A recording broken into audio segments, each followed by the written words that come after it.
नमस्कार, मैं आर्थिक वर्मा। आप देख रहे हैं जनता रिपोर्टर। हरियाणा में बुढ़ापा सम्मान पेंशन को लेकर सियासत तेज हो गई है।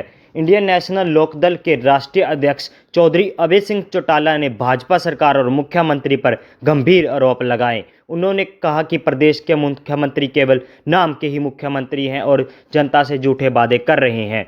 अभय सिंह चौटाला ने कहा कि सोशल मीडिया पर मुख्यमंत्री का एक वीडियो वायरल हो रहा है, जिसमें वह कहते हुए नजर आ रहे हैं कि किसी बुजुर्ग की पेंशन नहीं काटी जाएगी, लेकिन उसी दौरान वह हंसते हुए भी दिखाई दे रहे हैं। उन्होंने सवाल उठाया कि जब हकीकत में बुजुर्गों की पेंशन काटी जा रही है तो जनता के साथ कितना बड़ा धोखा है।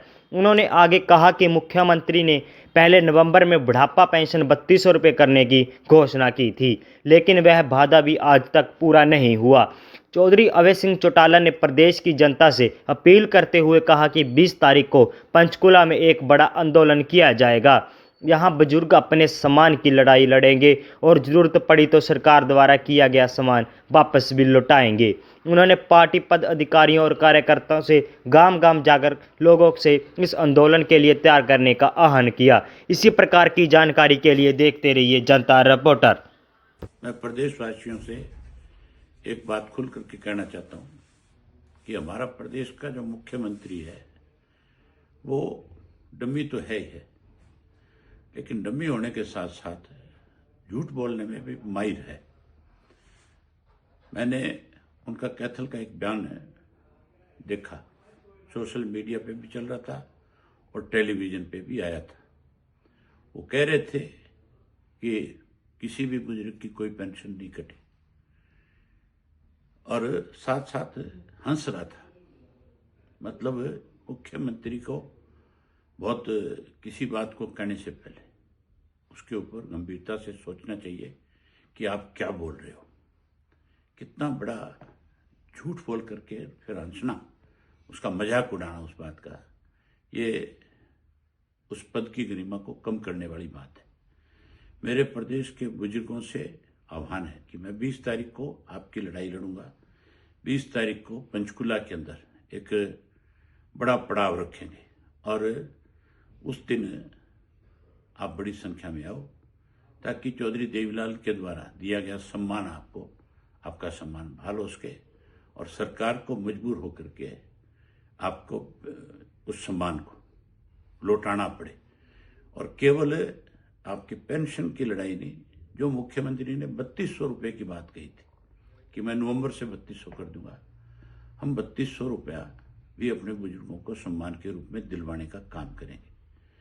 मैं खास करके अपने पार्टी के पदाधिकारियों को, पार्टी के कार्यकर्ताओं को, जो गांव गांव में बैठे हैं, बूथ के स्तर के ऊपर बैठा है, उनसे एक आग्रह कर रहा हूं कि वो 20 तारीख के लिए जहां एक एक बुजुर्ग से जाकर के जिसकी पेंशन कटी, उनको इस बात के लिए तैयार करें कि वो पंचकुला आए। वहीं उसके साथ साथ उनकी वीडियो बनाए और उनसे पूछे कि कितने समय से आपको पेंशन नहीं मिल रही। इस पेंशन को काटने के पीछे, इस पेंशन को, सम्मान पेंशन को रोकने के पीछे एक बड़ा षड्यंत्र है। कई चीजों के बहाने बनाए गए कि 3 लाख से ज्यादा किसी की इनकम होगी उसकी काट देंगे। मैं इनसे पूछना चाहता हूं कि एक एक एमएलए को आप लाख लाख 2-2 लाख रुपया पेंशन का दे रहे हो। आप जो अधिकारी रिटायर हो जाते हैं उनको 1-1 लाख रुपए तक की पेंशन दी जाती है, किसी को 50,000 की दी जाती है। ये बुजुर्गों का सम्मान है, ये इनका अधिकार है। ये अधिकार चौधरी देवीलाल ने इनको दिया था और हम चौधरी देवीलाल के दिए अधिकार को किसी को भी छीनने नहीं देंगे। इसके लिए हमें चाहे कितनी बड़ी लड़ाई लड़नी पड़े। मुझे उम्मीद है कि मेरा एक एक कार्यकर्ता जो, एक एक पार्टी का पदाधिकारी जो बहुत जिम्मेवारी के साथ इसमें अपनी जिम्मेवारी निभाने का काम करेगा, ज्यादा से ज्यादा बुजुर्गों को साथ लेकर के पंचकुला आएगा और सबके द्वारा वीडियो डालेगा। और उस वीडियो में ये बात जरूर कि मुख्यमंत्री ये कह रहा है कि आपकी पेंशन कटी कि नहीं कटी, मुख्यमंत्री कह रहा है नहीं कटी, और आप उन बुजुर्गों से पूछो कि कटी है कि नहीं कटी है, बताओ। और फिर ये चीज जो है आप मुख्यमंत्री को सीधा तौर पे भेजने का काम करो कि ये देख तेरा झूठ जो है कैसे लोगों के सामने आ रहा है। बड़ी शर्म की बात है कि हमारे प्रदेश को ऐसा मुख्यमंत्री मिला जो डम्मी के साथ साथ झूठ बोलने का भी माहिर और शातिर है। इसलिए मेरा फिर निवेदन कि 20 तारीख को ज़्यादा से ज़्यादा ना, आप सब ने मुझे सुना, आप सबका बहुत धन्यवाद।